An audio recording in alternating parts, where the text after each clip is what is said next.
नाही आन आता विषयाभिधान भेदू ऐके. माऊली ज्ञानोबारायांनी आपल्याला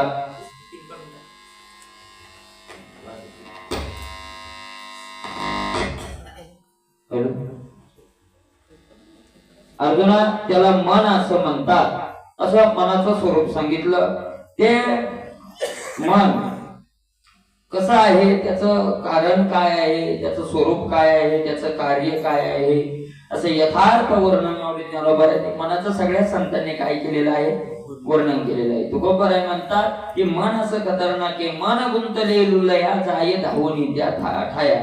आहे का नाही? या विषयामध्ये या विषयाला लुलिंगत होऊन मन त्या ठिकाणी सतत गुंतलेलं असतं. नेहमी किती आवरण्याचा प्रयत्न केला तरी ते जाय धावून त्या ठाया.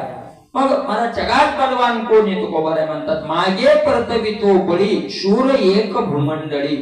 या मनाला ज्यानं माग परतवलं तो सगळ्यात काय आहे, बलवान आहे, एक शूर आहे तो या भूमंडळामध्ये. आहे का नाही? अरे कधी काय तुकोबाराय म्हणतात एवढी या घाली घाला न होय काय सांगू तुला. आहे की नाही? काय होय सांगू तुला. हे कोणत्या वेळेला येऊन आपल्यावर घाला घालीने आपल्याच पतन करेल सांगता येत नाही. तुका म्हणे येणे बहु नारीले शहाणे. त्यांना खूप मोठ्या मोठ्यांना दगा केलेला आहे. आहे का नाही? शहाणे म्हणजे ज्ञानी लोक, चांगले चांगले ज्ञानी लोक यांना नारलेले आहेत. असं या मनाचं स्वरूप सांगितलं. आता पुढं विषय सांगतायत. इंद्रिय सांगितले 10, आता 10 विषय सांगतायत. तरी स्पर्श आणि शब्द रूप रस गंध हा विषय पंचविध ज्ञानेंद्रियाचा. ज्ञानेंद्रियाचे 5 विषय आहेत, स्पर्श शब्द रूप रस आणि गंध. हे 5 द्वारे ज्ञानाची धाव पाहिली जैसा काय हिरवी चारी भांबावी पशु. आणि हे 5 विषय, या 5 विषयाला भोगण्याकरता या पंच ज्ञानेंद्रियाची धाव बाहेरच राहते. सारखं या विषयाचं काय करायचं, सेवन करायचं. अंतर्मुख इंद्रिय झाले तर कामच झालं, पण ते अंतर्मुख होत नाही. काय असतात, बहिर्मुख असतात. सगळेच इंद्रिय विषयाकडे धाव असते त्यांची. माऊलींनी उदाहरण दिले कशाप्रमाणे, जैसा काय हिरवे चारी भांबावे पशु. हिरवा चारा पाहून जसा एखादं जनावर भांबावतं, नाही का नाही, ते हिरव्या चाऱ्याकडेच ओढत राहत, तसे हे इंद्रिय सतत विषयाकडे काय करत राहतात, ओढत राहतात. मग स्वर वर्ण विसर्गो अथवा स्वीकार त्यागो संक्रमणोत्सर्गो विनिमुद्राचा. स्वर, त्यात स्वर म्हणजे शब्द, स्वर बोलणं, त्यातले 2 प्रकार वर्ण आणि विसर्ग. आहे का नाही? हे वाणीचे 2 काय आहेत, विषय. वाणीचा विषय आहे स्वर. अथवा स्वीकार त्यागो, हाताचं काय आहे, स्वीकार करणं आणि त्याग करणं. आहे का नाही? स्वीकार आणि त्याग. संक्रमण, पायाचं कार्य काय आहे, चालणं, पायाचा विषय चालणं. आणि भूत आणि शिष्ण यांचा विषय त्याग करणं. या अशा पंच कर्मेंद्रियाचे काय आहे ते विषय आहेत. हे कर्मेंद्रियाचे 5 विषय का 7 जे बांधून या माच क्रिया धावे. हे कर्मेंद्रियाचे 5 विषय आहेत जे मला शिडी बांधून त्या क्रियेत धावत राहतात. म्हणजे सारखी शिडी बांधून, म्हणजे हे झालं की ते झालं की ते झालं की ती क्रिया काही बंद पडू देत नाही. ऐसे 10 विषय काही आता इच्छा तेही सांगितले. आता अशा प्रकारचे हे 10 विषय आहेत. नाही का नाही? आता इच्छा सांगता येते. इच्छा मुळात जन्मते कशी ते सांगतात. इच्छा निर्माण कशी होते, तर इच्छा निर्माण होण्याचे काही कारण इथं सांगितलेले आहेत. तरी भुतले आठवे काबळे कान झाकवे ऐशियावरी चेतवे चेतावृत्ती. इच्छा नावाची वृत्ती निर्माण कशी होते, तरी भुतले आठवे. इच्छा 2-3 प्रकारानं निर्माण होती. आहे का नाही? इच्छा निर्माण होण्याची 2-3 कारण सांगितले. आहे का नाही? सादृश्य, संबंधी आणि चिंतन. सादृश्य संबंध आणि चिंतन म्हणजे चिंतन, याच्यामुळे इच्छा काय होते, निर्माण होते. सादृश्य, पंढरपुरात गेला आणि पंढरपुरात चालला होता, चंद्रभागेकडे ते करायला चालला होता, ते नगर प्रदक्षिणा. आहे का नाही? नगर प्रदक्षिणाचा नियम मी चंद्रशेखर बाबांच्या मुखातून ऐकलेला आहे. नगर प्रदक्षिणा करत असताना किती जोरात करावी, किती वेगात. आपण त्याने निघायच्या आधी म्हणतो किती टाइम लागेल सांगा, ती किती जोरात करावी. तर त्यांनी सांगितलं होतं 9 महिन्याची गरोदर स्त्रीच्या पावलानं चालते. जेवढ्या वेगात चालू शकते ती, तेवढ्या वेगात चालावं. आता ती माऊली किती वेगात चालते, आहे का नाही, त्या वेगात काय करावं, चालावं, आहे का नाही. आणि प्रत्येक पावलाला भगवंताचं काय असावं, नाम असावं प्रत्येक पावलाला. पण आता आपली असते, आपण खाना 10 मिनिटात काय झालं पाहिजे, प्रदक्षिणा झाली पाहिजे, आहे का नाही. कान कान कान कान कान पुन्हा मग मधातही कोणी पाहुणा भेटतोय. आणि नेमका असं होतंय महाराज की ज्या आम्ही प्रत्यक्ष निघलो यावर्षी, मी म्हणलं महाराज बोलायचं नाही, कशाचं मधात कोणी ना कोणी काय होऊ लागलं, राम राम जय हरी काही आहे काय सांगावं त्याला, म्हणजे चालूच राहतं काही ना काही, आहे का नाही. मग निघले आणि मग काय झालं, सादृश्य सांगतोय. मग काय झालं, एक व्यक्ती दिसला, अरे तो तर आपल्या गावातल्या माणसासारखाच दिसतो. आपल्या गावातल्या माणसाची आठवण आली. ही कशामुळे आली, सादृश्य, त्याच्यासारखं दिसल्यामुळं काय झालं, आपल्या मुलासारखे कपडे दिसले की मुलाची काय होती, आठवण होती, इच्छा निर्माण होती. ही सादृश्यानं निर्माण झालेली काय, त्याच्यासारखं दिसलं की ती त्याची आठवण येते, त्याची इच्छा होते, बरोबर आहे का, इच्छा होते. किंवा संबंधी मुलगा पाहिला की बापाची काय होते, आठवण होते. बाप पाहिला की मुलाची, मुलगा नाही आला तुमचा, बाप नाही आला तुमचा, म्हणजे त्याच्या संबंधी पाहिलं की काय होते, इच्छा निर्माण होते. किंवा मागील चिंतन, काय आपण माऊलीच्या वाटेनं जिलाबी खाल्ली होती तशी खावा वाटायली, पुन्हा जिलाबीची इच्छा निर्माण कशाला झाली, मागील चिंतन, मागचं चिंतन, सादृश्य किंवा संबंध, या 3 कारणानं काय होते, इच्छा निर्माण होते. किंवा का भोले कान झाकवे, शब्द कानावर पडला, घरात बसला होता, चला किडेवाले, आता किडे खाण्याची इच्छा झाली, पाहिले नाही, पण ते शब्द काय पडले, कानावर पडले. म्हणजे भोले कान झाकवे ऐशियावरी चेतवे जे का वृत्ती. असं झाल्याच्या नंतर वृत्तीमध्ये जी चेतना निर्माण होते तिला इच्छा असं म्हणतात. ते मिळावं वाटणं, तत्संबंधानं, सादृश्यानं किंवा शब्द कानावर पडल्यानं किंवा संबंधानं ते मिळावं वाटणं, त्याची इच्छा निर्माण ते आपल्याला प्राप्त व्हावं असं वाटणं, या वृत्तीला इच्छा असं म्हणतात, आहे का नाही. इंद्रिय विषयाची भेटी सरिशीच जे गावठी, कामाची बाहुटी धरवण्या, इंद्रिय विषयाची भेटी सरिशीच उठी. किंवा दुसरे कारण सांगतात, इंद्रिय आणि विषयाची भेट झाल्यानंतर सरळ डोळ्यानं पाहिलं, ऐका नाही, सरळ डोळ्यानं चालला होता तर मग जिलाबी दिसली, भजी दिसल्यावर काय झालं, ते खावं वाटलं, ऐका नाही. याला म्हणतात इंद्रिय विषय सरिशीत लगेच निर्माण होते, त्याला उशीर लागत नाही. आणि मग काय करते, कामाची पाऊटी धरवण्याची, कामाचा हात धरते. सामान्य असते तोपर्यंत त्याला इच्छा म्हणतात, तीच प्रबळ झाली की त्याला काय म्हणतात, येते इच्छा हे कुमारी झाली, की कामाची तारुण्य आली, येत द्वेषेशी मांडली वराडी, कदया दोघास्तव जन्मला, ऐसा द्वंद्व मोह झाला, तो अजयाने वाढविला अहंकारे, आहे का नाही. आता त्याची थोडीशी गोठी सांगितलेलं परियशी, जे अहंकार तनुशी वालभ पडले, अहंकार आणि देह यांचं वालभ नाम विवाह झाला. इच्छा, तिथे इच्छेचं कारण सांगितलेलं आहे, यांचा संबंध झाला, वालभ पडलं, वालभ, आहे का नाही, वालभ म्हणजे विवाह झाला दोघांचा. आता ते अहंकाराचं वर्णन करत असताना अहंकार गुप्त रूपानं राहतो, ज्यावेळेला पंचमहाभूतांना देह तयार होतो त्यावेळेला अहंकार तिथून पुढे कार्य सुरू करतो, म्हणजे त्यांचा संबंध झाला. मी देह आहे असा अहम तयार झाला, एकदा त्या अहमनं देहाला आपलं केलं, म्हणजे देहावर तो बसला, देहरूपी फांदीवर बसला, देह मी आहे या विचारावर तो ठाम झाला अहम, की मग तिथून पुढचे विकार काय होतात, सगळे सुरू होतात. ते तर इच्छा आहे कुमारी झाली, आणि मग त्या दोघांपासून इच्छा नावाची काय होते, मुलगी होते, ऐका नाही. मग ते कामाची धरून, कामाची बाहुटी धरून, कामाचा हात धरून ती पुढे निघते, म्हणजे काम होती, तीच प्रबळ होते. जे चेने उठिलेपणे मना सैंग धावणे, नरे घाले ते तरीकडे तोंडे सुती. माऊली तिचं कार्य सांगतात की निर्माण झाल्यावर काय होतं, दया चेने उठिलेपणे, ती तयार झाली, इच्छा उठली, तयार झाली की मना सैंग धावणे, मन सैरा वैरा पळत, मना सैरा वैरा पळत राहत. आणि इंद्रिया विषय आणि काय करतं, मन सारखं ते मग त्या मार्गाने इच्छा जी निर्माण झाली त्या मार्गाने धावतं. इंद्रिय काय करतात? न रिकावे तेथ करणे तोंडे सुद्धी. महाराज जिथं जे करू नये अशा जागी हे इंद्रिय तोंड घालतात.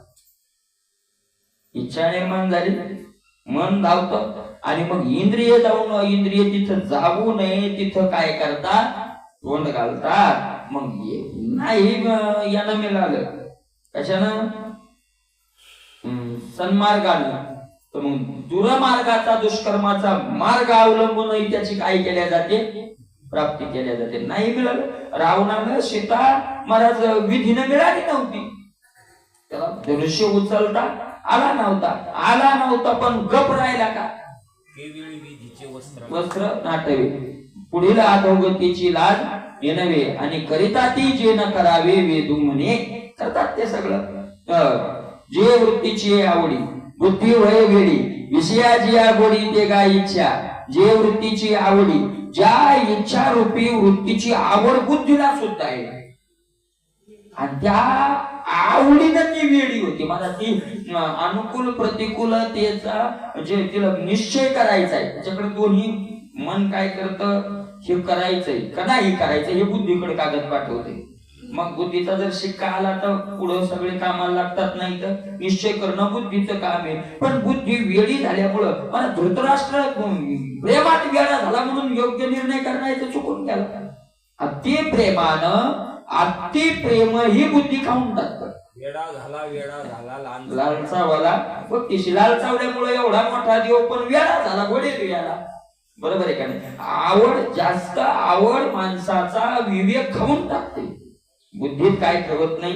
विवेक ठेवत नाही. आणि म्हणून कोणत्याही देवाची आवड काही विवेक ठेवत नाही. तुकोबाराय म्हणतात विधी निषेध काय? आम्हाला विधी माहित नाही आणि आम्हाला विधी निषेध नेन. हा, ते संतांचं वर्णन करत असताना एक भाव धरूनीची ती विधी निषेध नेनती काही संबंध नाही, ऐका नाही. धन्य भावशील ज्याचे हृदय निर्मळ पूजी प्रतिमेचे देव संत म्हणती तेथे भाव विधी निषेध नेनती. काय खातो आम्ही कसं आहे सांगा ते मला वेळ आहे झाले, ऐका नाही. म्हणून जे वृत्तीला इच्छा रूपी वृत्तीची बुद्धीला आवड आणि आवड असल्यामुळे बुद्धी वैवेळी बुद्धी काय होऊन जाते? विसर सारखाचे पण एकाच अधोगती एकाच सद्गती आहे का नाही? म्हणून मला तुकोबारायांनी मला देवाची आवड कशी असावी याच्यावर उदाहरण देताना सर्व भावे लोभ या आवडे पतिव्रते जैसा व्रताला प्रमाणे हेच उदाहरण दिले ना. फक्त मला देवाची लागो, मला इंद्रियाविषयी आमिष न जोडे ते काय इच्छा ती बुद्धीच्या मुळे गेली होती. आणि ऐका, इच्छिलिया सांगडे इंद्रिया आमिष न जोडे तेथ जोडे ऐसा जो डाव पडे तो चिदुष. आता द्वेष काय? द्वेष आहे का? इच्छिलिया सांगडे इंद्रिया आमिष न जोडे. इच्छा केल्यानंतर इंद्रियाला ती वस्तू मिळाली नाही, आपण इच्छा केली तसं आपल्याला मिळालं नाही. न मिळाल्यावर जी वृत्ती निर्माण होते त्या वृत्तीला द्वेष असं म्हणतात. इच्छा केली आणि इच्छा केलेलं मिळालं नाही मिळालं का की मग जो निर्माण होतो त्याला काय म्हणतात? द्वेष म्हणतात. भक्ताला संसाराचा द्वेष निर्माण होतो आणि तो मला एखाद्या व्यक्तीचा होता. बरायला संसाराचा द्वेष झाला, मला सर्प हा विखार पांढरा तुझसे अंतर रे दातारा याची दावेदारा निमित्त आहे का नाही. म्हणून मत नसा हवे आता संसार गंधीची हे वाढतात, त्याच्याविषयी द्वेष निर्माण झाला आहे का नाही. असा इच्छा पूर्ण न झाल्यावर ज्याने इच्छा आपण मग ते मन काय करतं? इच्छा तर निर्माण झाली नाही पण गप बसू देत नाही, उगे मग याच्याकडे त्याच्याकडे ते घुसत राहतं. यानं असं झालं त्याचं, आणि मग त्या व्यक्तीविषयी काय होत राहतो? द्वेष निर्माण होतो. साधा जेवायला बसलं तरी माणसाला द्वेष येतो. तो महापंक्तीला बुद्धीची वाढ आलीच नाही, सगळीकडे दोनदा वाढली, झाला त्या माणसाविषयी काय झाला? द्वेष निर्माण झाला नाही का नाही. म्हणून अशी जी वृत्ती होते तिला द्वेष असं म्हणतात. आता सुख सांगताय, सुख कशाला म्हणावं? सुखाची व्याख्या काय आहे खरी? आता यावरी सुख ते एवं विध देख जेणे एकची अशेक विसरे जीव आता यावरी सुख यथार्थ माऊली एवं विध परिपूर्ण सुखाचं वर्णन करून सांगतो म्हणले याला सुख म्हणतात कशाला जेणे एकची अशेक विसरे जीव जे एक मिळाल्यानंतर सगळ्याचा विसर पडतो त्याला काय म्हणावं सुख म्हणावं एक मिळाल्यानंतर कारण आपल्या प्रत्येक माणसाला देव प्रसन्न झाला समजा आपल्या घरी देव आला उभा राहिला आपल्या पुढे चार तुला तळतळ करीत राहतो असं जीवनात ते संसारात तुला कमी पडू देत नाही पण एकच मागायचं काही माग फक्त काय माग एकच माग काही माग पण एकच माग काय मागू बरोबर एक मागितल्यानं आपलं भागल का सगळं तर नाही सगळ्याची बोलीच नाही म्हणजे एकच मागा एकदाच मागा आणि एकच मागा म्हणजे आम्हाला पैसा द्या भरपूर पैशाला काय करतो मरण येईल ना पैसा मागावतो मरण येईल बरं आमर करत काय गरिबीतच जगायचं का आमर करत काय गरिबीतच जगायचं का बरं आपण आमर होऊ लेकरं बाळ बायको हे मरतील ना आणि मग यायचे धृतराष्ट्र म्हणलं तसा मला डोळे पाहून काही 100 पोरायचे प्रेत पाहायचे दादा डोळे घेऊन यासाला म्हणला तो काय करायचं नेमकं काय मागावं ते सांगतात ना एका माणसाला महादेव प्रसन्न झाले म्हणजे एकच माग तो मला काहीच नाही आपला ज्याला हात लागला ते सोन्याचं झालं पाहिजे सोन्याची आवड होती तो काय म्हणला ज्याला स्पर्श केला ते काय झालं पाहिजे भगवान शंकर भोळा देव तोच असतो हात लावून पाहिला 1-2 वस्तू सोन्याच्या झाल्या जमलं म्हणला आपलं पण मग कोचून भूक लागली त्याला आणि संध्याकाळी खायला बसला भाकरीला हात लावला की भाकर सोन्याची स्पर्श झाला तुम्ही म्हणलं त्याला बायकून खाऊ घातला असं भगवान शंकर येतो तो हात म्हणला होता त्याच्या शरीराला आशीर्वाद द्याला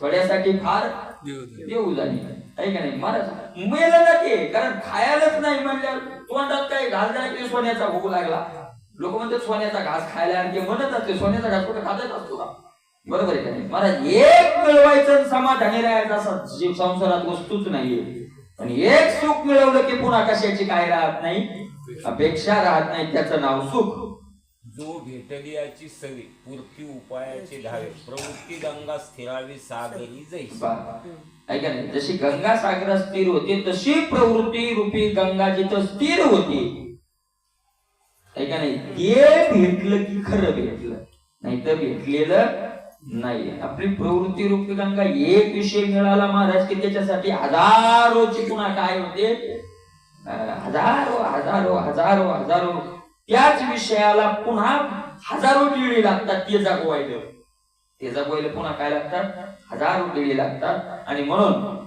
माऊली ज्ञानोबा म्हणतात जे नाही एकच आशेक विसरे एक मिळालं की सगळ्याचा काय पडावा विसर पडावा मनावाच्या काय जे आपुली आणवाय देह मूर्तीची त्राय मोडीत जे मन वाचा कायांची आपली शपथ घालून या सगळ्यांना देह एवढं मला त्यांचे कार्य बंद पडतात असं नाही देह स्मृतीची त्राय मोडीत जे देहाच्या आठवणीचा आश्रय ज्याच्यामुळे मोडून जातो देहाची काय येत नाही ज्याच्यामुळं अनुहाती गुंतला नेणे बाह्य रंग अनुहाती गुंतला आतल्याच आनंदात गुंतलेले ते बाहेर काय चाललंय हे त्यांना माहित नाही देहावर सुद्धा येत नाही माझ्या देहाची मज नाही चाड कोठे करू कोड आणि काचे ऐका नाही महाराज असा अशी जे आहे दयाचे झालेपणे पांगुळा होई जे प्राणी सात्विकाशी दुनियेवर ही लागू जे प्राप्त झाल्याच्या नंतर इंद्रिय पांगुळ होऊन जातात ज्ञानेंद्रिय पांगुळ काही त्यांना मिळवायचे काय राहत नाही अपेक्षा राहत नाही सात्विकाशी दुनियेवर ही लागू सात्विकाशी दुने सत्व गुणाची दुपटीनं वाढ करते ज्याच्यामुळे सत्वगुण काय होतो डबल वाढतो मला समाधान असलं की सत्वगुण वाढलाच इच्छा नसली की सत्वगुण काय होतो वाढतोच ते अपेशी बुद्धी राहे परमात्म रूपी आहे का नाही निर्वातीचा दीप तैसा सर्वथा नेने कंपू तैसा स्थिर बुद्धी स्वस्वरूप आत्मयुक्त आहे का नाही माऊली ज्ञानोबा म्हणतात अमृताचा निर्धरू प्रसवे दयाचा जठरू दया क्षुधे तृष्णेचा आडधरू काहीच नाही तैसे हृदय प्रसन्न होय तरी दुःख काहीचे के आहे ते अपेशी बुद्धी राहे परमात्मा रूपी दुःखच नसल्यावर आपोआप चिंतन होत राहत. असं जे आहे का आगव्याची इंद्रिय वृत्ती, हृदयाची आहे एकांती, थापटोने सुसुप्ती आणि जेगा. सुख कशाला म्हणतात? सगळ्या इंद्रियाच्या वृत्ती. इंद्रियाची काय वृत्ती आहे? बाहेर धावणं, विषयाकडे धावणं. ते जे त्यांचा स्वभाव आहे तो हृदयाच्या एकांतामध्ये थापटून त्या स्वभावाला झोपी घालतो. कोणत्याच इंद्रियाला कोणत्याच विषयाची काय लागत नाही, गरज लागत नाही. असं किंबहुना सोय, फार काय सांगू अर्जुना, किंबहुना सोय जीव आत्मयाची लाहे, तेथ जीव होय तया नाम सुख. फार काय सांगू आता, जीव आत्मयाची सोय लाहे, तेथ जीव होय तया नाव सुख. त्याला सुख असं म्हणतात. कोणाला? जीव आत्मस्वरूपाला प्राप्त ज्या वेळेला करून घेतो आणि तिथं जे होतं त्याला सुख म्हणतात. जीव जीव राहत नाही तर जीव काय स्वतःला जीव भाव टाकून मी जीव आहे हे ज्याचा भाव निघून जातो, मी आत्मा आहे असा ज्यावेळेला दृढ निश्चय होतो आणि तिथं जे घडतं त्याला सुख असं म्हणतात. देहाचा विसर केला आनंदे संचार. देहाचा विसर पडणं आनंदाचा झाला, घुसलंच आनंदाचं भूत आहे का नाही. महाराज असं येते आणि ऐशी हे अवस्था न जोडता पार्था, जे जिजे त्याची सर्वथा दुःख जाणे. आणि ऐशी अवस्था न जोडता मी ब्रह्मा हे अशी अवस्था प्राप्त झाली नाही. ते हितवंडानं म्हणून समाधान मिळत नाही. शब्दज्ञान थोडं चालते. मी ब्रह्म आहे, मी ब्रह्म आहे, अवघे ब्रह्मरूप रिता नाही ठाऊक म्हणून चालत नाही. तसा काय लागतो? दृढ निश्चय. संसार तोंडी मिथ्या म्हणता, न तुटे सुख दुःख बाधा. त्याची सुखान दुःखाची बाधा तुटणार. तोंडात म्हणल्या कसं काय तुटणार? तसा नुसता निश्चय चालत नाही, दृढ निश्चय लागतो. दृढ निश्चय ज्या वेळेला होईल त्यावेळेला मात्र हे सगळं सुख प्राप्त होत असं म्हणतात. आणि अशी अवस्था जर प्राप्त झाली नाही ना अर्जुना, तर त्याच्या जीवनात दुःख आहे का? नाही नाही नाही, माऊली म्हणतात, माऊलीचे शब्दच पहा महाराज, त्याच्या जीवनात दुःख नाही, त्याचं जगण्यात दुःख आहे. त्याच्या जीवनात महाराज संसारात दुःख नाही हो, संसारात दुःख आहे. संसारात दुःख याचा अर्थ संसार वेगळा आणि दुःख वेगळा असं होईल. आणि मग कधीतरी ज्या वेळेला वेगळं असतं, कधी कोणत्या तरी कालात ते वेगळं होऊ शकतं.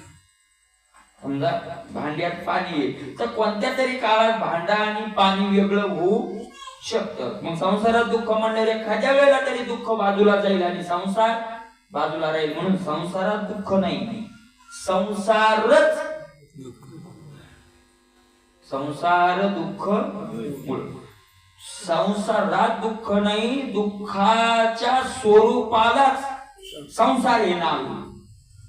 दुःखाला दुसरं नाव काय आहे? जसं देव आणि आनंद दोन नाही तसं संसार आणि दुःख दोन नाही.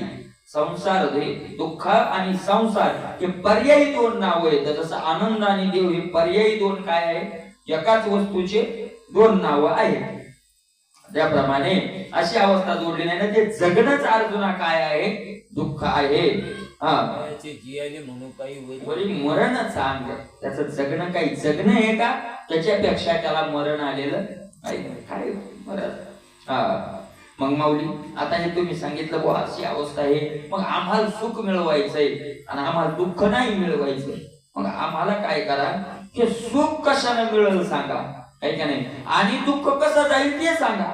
आम्हाला तर इतकं बारीक मनगडी माहित नाही, पण आम्हाला दुःख घालवायचंय आणि सुख मिळवायचंय. महाराज ऐका, संसाराचे आपण सुख म्हणतो ना, ते सुख मिळालेलं नसतं. दुःखाच्या अभावाला सुख हे नाव दिलंय आपण. लक्षात आलं जपा, दुःखाच्या अभावाला सुख नाव दिलंय. दुःखाचा अभाव म्हणजे सुख नाही महाराज. सुख हे अभाव रूप नाही, भाव रूप आहे. सुख हे अभाव रूप नाही, कशाच्या तरी अभावानं मिळणारं सुख नाही. का आपल्याला सारखा आनंद मिळत नाही? कारण दुःखाच्या अभावाला आपण सुख नाव दिलंय. अभाव दुःखाचा थोडा वेळ राहतो, पुन्हा भाव होतो त्याचा. अभाव म्हणजे नसणे आणि भाव म्हणजे असणे. भाव म्हणजे भाव नाही देवावरचा भाव. अभाव म्हणजे नसणे आणि भाव म्हणजे असणे. कुठून तरी पंढरपूरहून आला दिल्लीत माऊलीच्या, आणि मग इकडं तिकडं पाणी, इकडं तिकडं हे ते, घरी आला की कडकडून त्याला ताप आला. सगळं महाराज अंग गरम झालं, सर्दी झाली, काय न झालं, बाय न झालं, दुःख सुरू झालं का नाही? दुःख काय झालं, सुरू झालं. मग दवाखान्यात गेला, गोळ्या औषधी इंजेक्शन घेतल्या, रात्री डॉक्टरने सांगितलं गोळ्या खा, आराम करा. गोळ्या खाल्ल्या, झोपला आणि सकाळी उठला, गोळ्या खाल्ल्या होत्या, थोडं जेवणही झालं होतं, झोप झाली होती, म्हणून शरीर काय झालं, आता जमलं व आनंद झाला. आता आनंद मिळाला का दुःखाचा अभाव झाला? आनंद मिळाला. दुःख गेलं पण किती वेळ जाणार? एक सारिता तू पुढे उभे. दुःखाच्या अभावाला सुख नाव दिलंय आपण. मला सुख भाव रूप आहे. सुख एक वेगळं आहे, ते वेगळं मिळतं. म्हणून तर महाराज दोन वस्तू मांडल्यात मोक्ष म्हणजे. नुसतं दुःख जाण्यालाही मोक्ष म्हणलं नाही. दुःख जाण्याला मोक्ष म्हणलं असतं तर आपण आपल्याला कधी मोक्ष मिळालेला सारखं झालं असतं, कधी नाही. थोडा आपण गुढी आणायला मिळाला मोक्ष असं नाही. ते आत्यंतिक दुःखाची निवृत्ती आणि म्हणजे परमानंदाची प्राप्ती नाम मोक्ष. दोन वस्तू आहेत त्या वेगळ्या वेगळ्या. म्हणून ऐका माऊली, आम्हाला सुख मिळवायचंय, दुःखाच्या अभावाला सुख नाही म्हणायचं, आम्हाला यथार्थ सुख मिळवायचंय. काय करावं? ऐका आता माऊलीचं एक ओळी जर जीवनात ही कोरून ठेवली ना महाराज, आपल्या घरात नाही हृदयात कोरून ठेवली, त्या माणसाला दुःखच नाही. माऊलींनी सांगितले आपल्या 100% हा सिद्धांत आपल्या मान्यतेच्या विरोधात आहे. नाही नाही नाही नाही नाही, सिद्धांत विरोधात नाही, या सिद्धांताच्या विरोधात आपल्या मान्यता आहे. सिद्धांत कुठं विरोधात असतोय का? सिद्धांत बरोबरच आहे. आपल्या मान्यता या सिद्धांताच्या काय आहेत? 100% विरोधात आहे. हे मनोरथ संगे तरी नव्हे, एरवी सिद्धीच गेले आहे. हे दोन्हीचे उपाय सुख दुःखाचे दोनच उपाय आहेत. दुसरा उपायच नाही. एक उपाय दुःख मिळवायचा आणि एक उपाय सुख मिळवायचा. कोणता कोणता उपाय? सुख मिळवायचंय का? हो. मग मनोरथ संगे तरी नोय, मनाच्या इच्छे बरोबर सुख कधीच राहत नाही. आणि मग इच्छा नसल्या तर सिद्धीची गेली आहे, ते प्राप्ताचे. इच्छा मला सुख मिळवायचं असेल तर इच्छा संपवाव्या लागतील आणि आपण सुखासाठी इच्छा करतो. कसा जोड बसल आपण? सुख मिळवायचं असेल तर इच्छा घालवाव्या लागतील आणि आपण सुखाकरता काय करतो? इच्छा करतो. कसा कुठं जोड बसणार आहे आपला? इच्छा वाढविते वेद, खुंटावा तो खरा बोले. इच्छा सुखच नाही महाराज.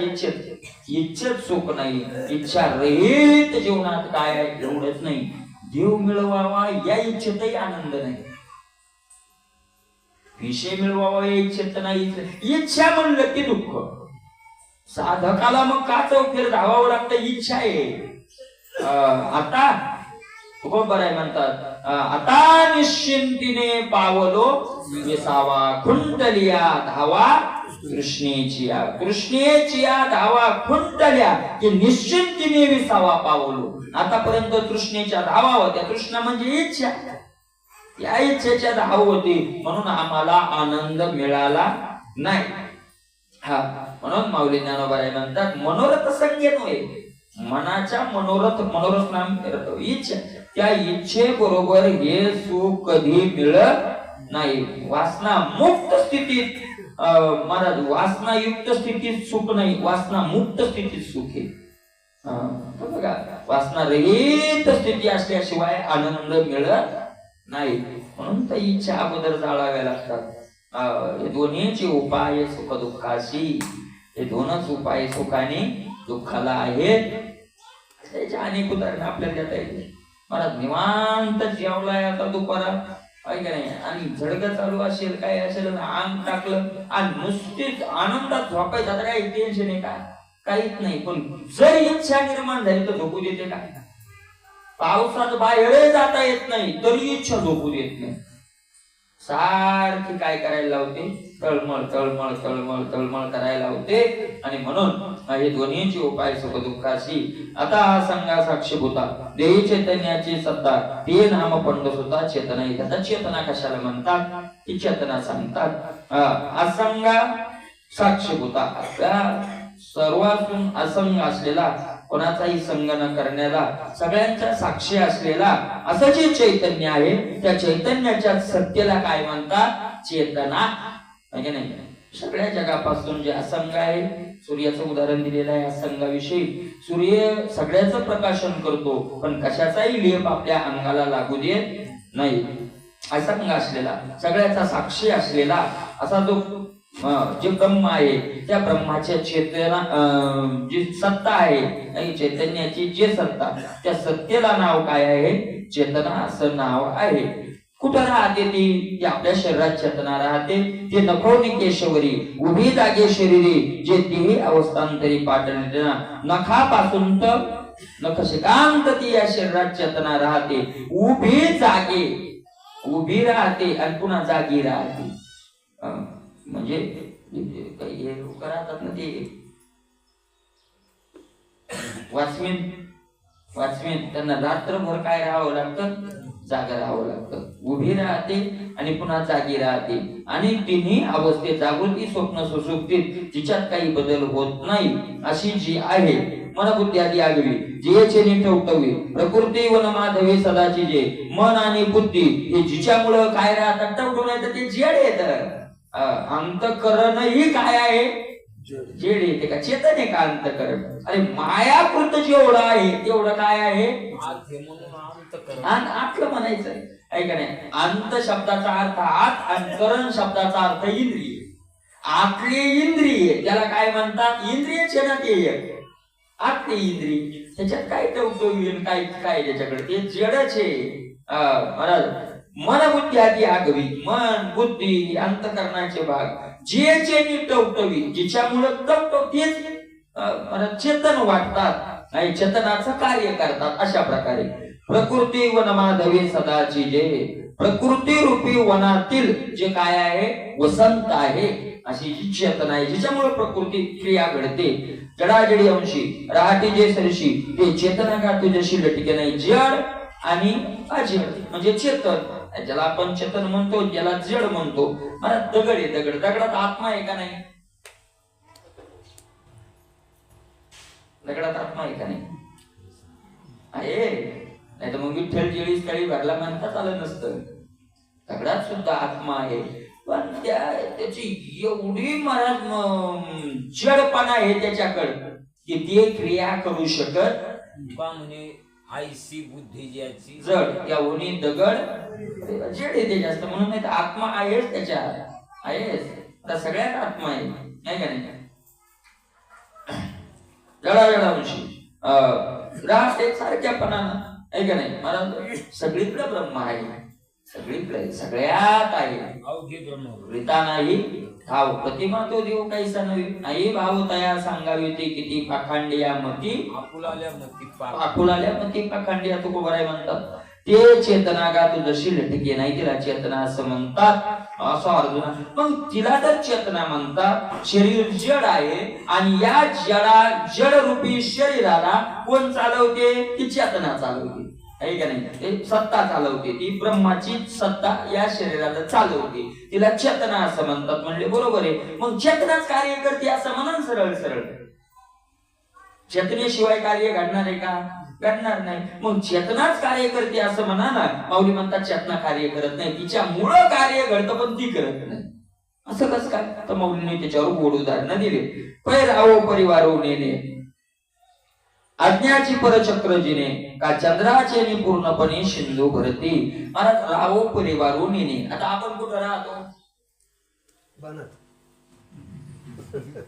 बनात राहतो, पण देशात कोणी राहतो? भारतात राहतो. आणि आपला पंतप्रधान कोणी? भारताचाच आहे का नाही? आपला बाप कोणी? महाराज राजाला बापाची उपमा दिली. बाप कोणी म्हणजे असं ते वेगळा अर्थ नाही. राजा हा प्रजेचा पिता असतो, पंचपिता मानले तर, आहे का नाही? जन्मपिता, सांभाळ करणारा पिता.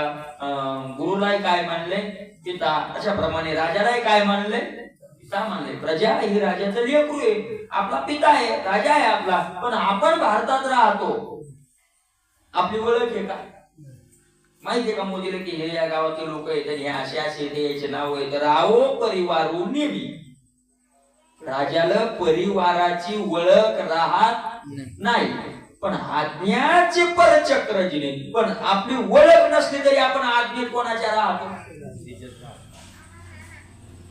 एका शब्दात सांगितलं, लॉकडाऊन. बाहेर निघता आलं आज्ञाची परचक्र जिने. नाही, परचक्र म्हणजे लगेच ते राजा आला दुसरा असं नाही. सगळ्या प्रजेला राजाची आज्ञा काय करते सांभाळते, त्याला ओळख आहे नाही. एकदा सांगितलं महाराष्ट्राची लाडकी बहीण. बरं, राजाची परचक्र जिने. राजा आपल्या त्याची आज्ञाच, मग तो काही करायला आहे का? तो नाही करायला, पण त्याच्या मुलं व्हायला. आगा नगर राय केले या म्हणण्यात साचपण की राहिले काय तरी निरोते पाहता काय शिनले रायाची राजाच्या हात. पण मला त्याच्या आज्ञेवर आहे ना, त्याच्या सत्तेवर आहे ना. तसं चेतनेच्या सत्तेवर कार्य चालतं, चेतना कार्य करत नाही. असं माऊलींनी काय दिलेलं आहे, इथं उदाहरण दिलेलं आहे. दुसरं उदाहरण देतात, नाना ब्राह्मकाचे सन्निधान लोहो करी सचेतन का सूर्य संगो जन चष्टविगा. ब्राह्मकाचे सन्निधान महाराज असा खिळा ठेवला एक लोखंडाचा आणि इकडून ते लोह चुंबक धरलं, त्याच्या जवळ न्या, त्याला चिपकायचं नाही, त्याच्या जवळ न्यायचं. ते लोखंड काय करतं? आता लोखंड जडे स्वतः हलणार नाही, ते हालायले कोणामुळं? लोह चुंबकाच्या बळे कुठे राहिले निराळे. हल्लं ते आणि हल्लं मला याच्या सत्तेनं हल्लं. यानं स्पर्श केलाय का त्याला? यानं क्रिया त्याला हलवलंय का? पण याच्या सत्तेवर हल्लं. किंवा सूर्य संगोजेन चष्टविगा. सूर्य उगवला, सूर्य कोणा झोपतून उठवलाय का? हे काम करा म्हणलंय का? तुम्ही ज्ञानेश्वरीचा सूर्य म्हणलाय का? ज्ञानेश्वरीत जाऊन झोपा सूर्य म्हणलाय का? पण सूर्य नाही जागी करीत या जन प्रकाश किरण कर म्हणून. सूर्य काय म्हणतोय का प्रकाश आहे की तुम्ही घराघरात जाऊन माणसं उठवा? म्हणतोय का? काही नाही महाराज. पण सगळे कर्म त्याच्या सत्तेवर होतात, प्रकाशाच्या सत्तेवर होतात ना. अगा पुन्हा दुसरं उदाहरण, तिसरं उदाहरण नाही, चौथं उदाहरण. किती उदाहरण देतात माऊली? अगा मुख मेळे बिन पिलियाचे पोषण करी निरीक्षण करू मी जेवी. महाराज काय आता जेवढ्या मादी म्हणून असतात ना, आणि मादी प्रत्येक कोणत्या योनीतली मादी, त्या मादीला तिच्यापासून उदरातून संतती उत्पन्न होते, प्रत्येक कोणत्या योनीची, बरोबर आहे का नाही?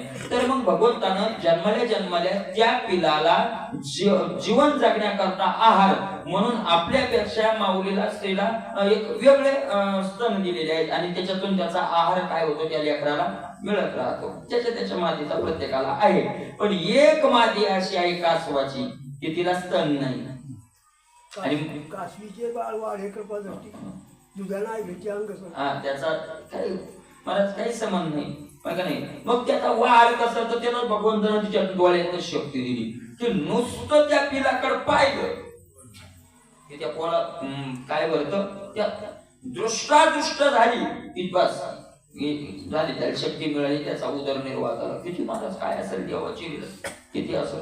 महाराज भगवंताचं एक चुकलं, मला तरी वाटतंय करतात आपल्या मोठ्या माणसाची चूक काढू नाही, पण प्रत्येक महाराजाला ह्या असं एक शक्ती द्यायला पाहिजे.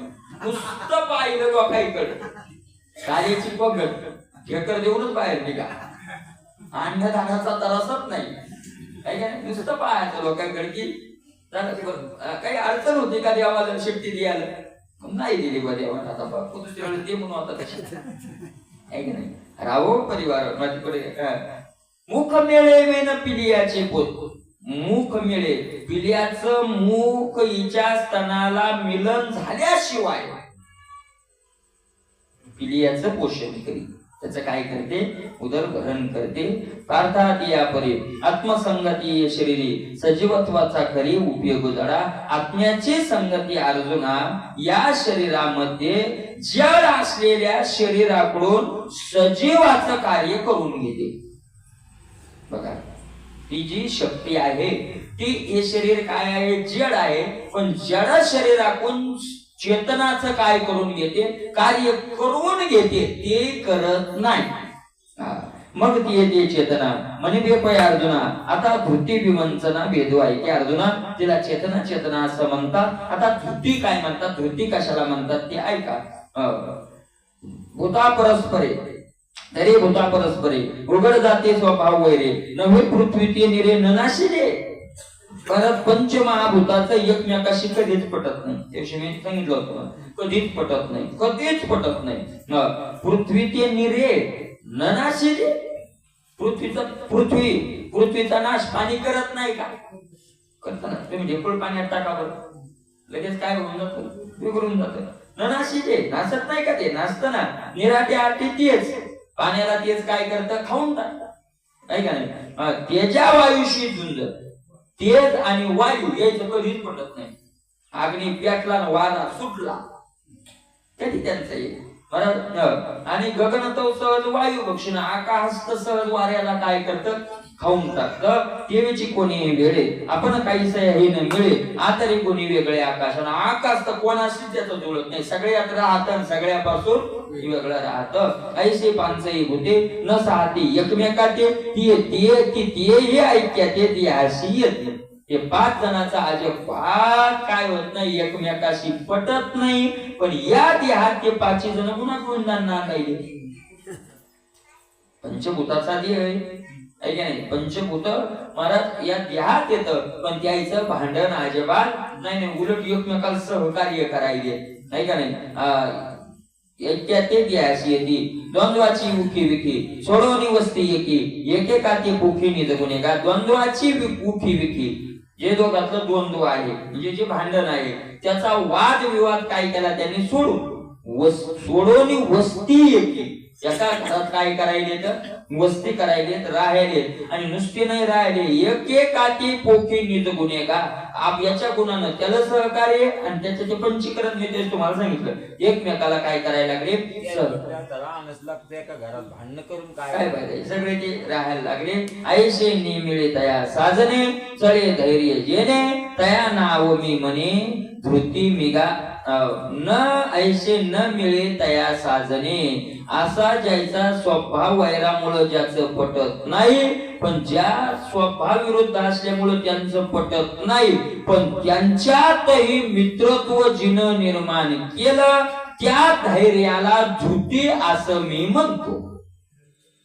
महाराज काही बघा तुम्ही, लेकरं असतात, 5 लेकरं असे एकमेकाशी पटत ना. मला हे त्याला मारतोय, ते त्याला मारतोय, ते त्याला मारतोय, ते त्याला मारतोय. पण घरातला एखादा वजनदार माणूस असला, त्याच्यावर धाक असला, हे बरोबर का झोपा रे, पुन्हा चुरचुरच नाही, पुन्हा चुरचुर नाही. झोपा म्हणलं की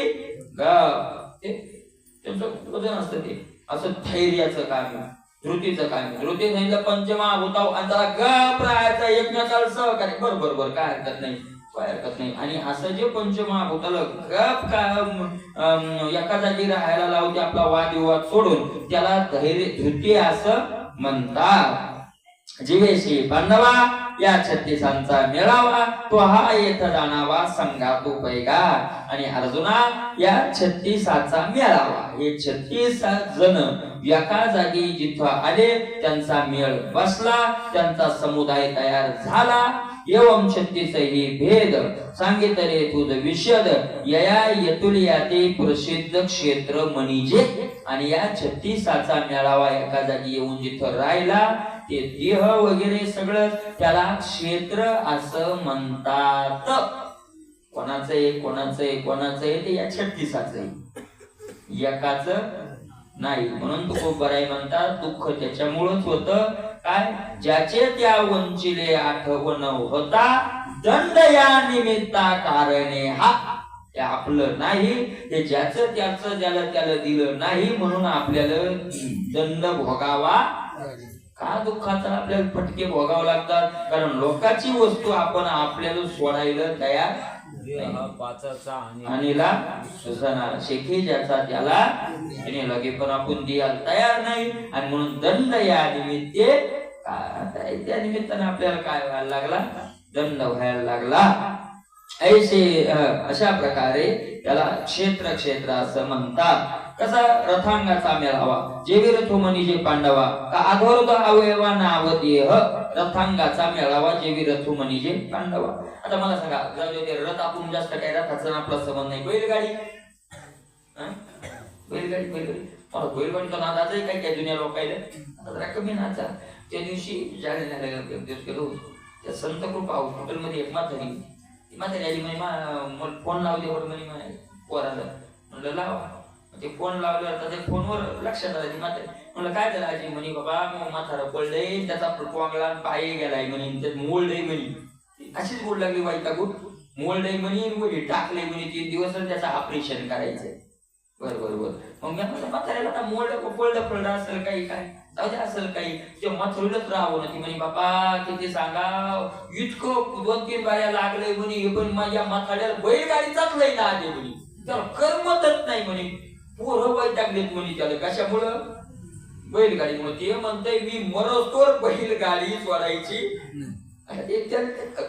नाही व्यसन त्याच्या बिचाऱ्याचं बैलगाडीचं काय व्यसन आहे मग आता बैलगाडी आपल्याला माहिती आहे का नाही बैलगाडी माहिती महाराज ती बैलगाडी आता ती गाडी अशी उभी केली त्या गाडीला आता सुरुवात कुठून करू ती आडवं एक राहते असं लाकूड ती बैलाच्या खांद्यावर ठेवतात त्याला काय म्हणतो ते जू आणि त्या मागची आखरी असते त्याच्यात जोडलेल्या ते लाकडं असते त्याला काय म्हणतात दांड्या म्हणतात हे जू त्या दांड्या आहे का नाही त्या दोन्ही बाजूला जे फिरतात त्याला काय म्हणतात चाक म्हणतात दोन्ही चाक ज्याच्यामुळे फिट होतात त्या लोखंडी खिळ्याला काय म्हणतात आक म्हणतात ते चाक बाहेर येऊ नये म्हणून 2 बाहेरून खिळे मारले त्याला काय म्हणतात चाया म्हणतात त्याच्यात माणसं बसण्याकरता लाकडाचं एक केले आता त्याच्यात भेट करता येतील पण एकदा सांगतो आता ते बसेल असतं त्याला काय म्हणतात साठा म्हणतात मग गाडी कोणती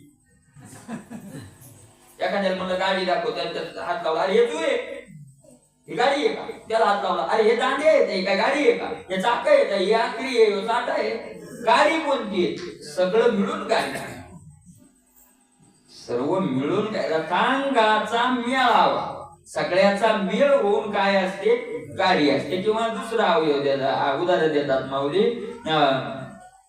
आधवर अवयवा नाव दे सगळ्या खालच्या वरच्या अवयवाला धरून याला दे ना दे तुमचा दे कुठे ठेव हे तर हात ठेव हे तोंड आहे छाती आहे पाय आहे वगैरे मग अरे सगळे अवयव मिळून काय म्हणतात त्याला देह म्हणतात काय नाही त्याप्रमाणे किंवा करे तुरंग समासे क्षणानाम निपजे का वाक्य म्हणजे पुंज अक्षराशे महाराज पैदल वगैरे वगैरे सगळं सैन्य मिळून त्याला शेणा असं काय येतं नाव येतं किंवा एक शब्द शब्द शब्द शब्द मिळून शब्दाचा पुंजका तयार झाला की त्याला अक्षराचा पुंजका तयार झाला की त्याला वाक्य म्हणतात एक अक्षर म्हणजे वाक्य नाही पण सगळे अक्षर मिळून काय तयार होतं वाक्य जसं तयार होतं किती उदाहरण माऊलीकडे उदाहरणाला कमीच नाही महाराज का जलधरांचा मेळा वाच्य होय हा बाळा नाना लोका सकाळा नाम जग तुम्ही जर आपण जर जास्त उंच गेलो